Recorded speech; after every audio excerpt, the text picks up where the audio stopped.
As we learned about Jesus Christ last week, we talked of the Book of Mormon prophets who foretold of Christ's birth and death. One of these prophets was a man named King Benjamin. King Benjamin lived about 130 years before Jesus Christ was born. King Benjamin was a good king to the people in Zarahemla. King Benjamin had 3 sons that were named Haloram, Mosiah, and Helaman. One day the king brought his sons together to teach them about the words of God that were kept on the brass plates.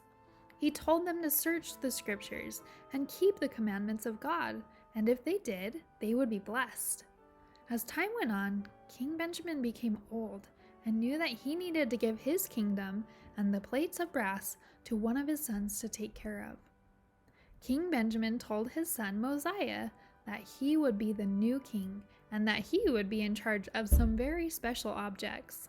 The king gave Mosiah the plates of brass, the sword of Laban, and the Liahona. Then the king told Mosiah that one of his first jobs as the new king was to gather together all the people in Zarahemla to hear the words of King Benjamin before he died.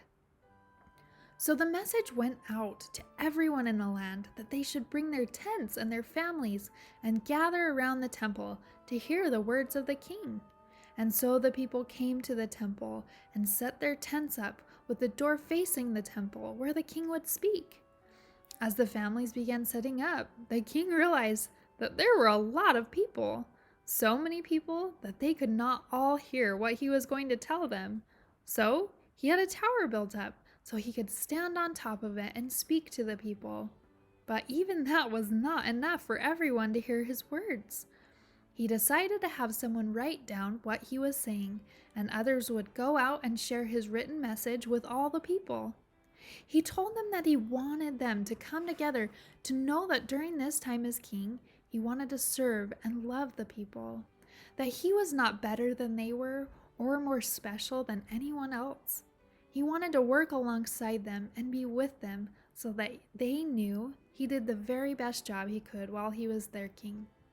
In Mosiah chapter 2, verse 17, it says, "And behold, I tell you these things that ye may learn wisdom, that ye may learn that when ye are in the service of your fellow beings, ye are only in the service of your God." One way to understand this is that when we are helping others, we are actually serving our Heavenly Father. Then King Benjamin asked the people, if a king was willing to help others, shouldn't they be helping each other too? Then he told them that the many people had thanked him for being a good king, and that if they were willing to thank him, that they should also thank their heavenly king. He told them that we should thank our Heavenly Father for our lives and for the chance to make choices on this earth. And then he reminded them that Heavenly Father has given us so much, and that it would be hard to say thank you enough for all that he's done for us. But one of the best ways to say thank you to Heavenly Father is by keeping his commandments and helping one another. And if they did those things, they would be even more blessed and have peace. He then told the people that one day Jesus would come to earth. He would live here, perform miracles, die, and be resurrected for all of us. He told them that the best way to get back to Heavenly Father was to follow Jesus Christ's example. King Benjamin continued to teach the people about Jesus Christ and his sacrifice for us.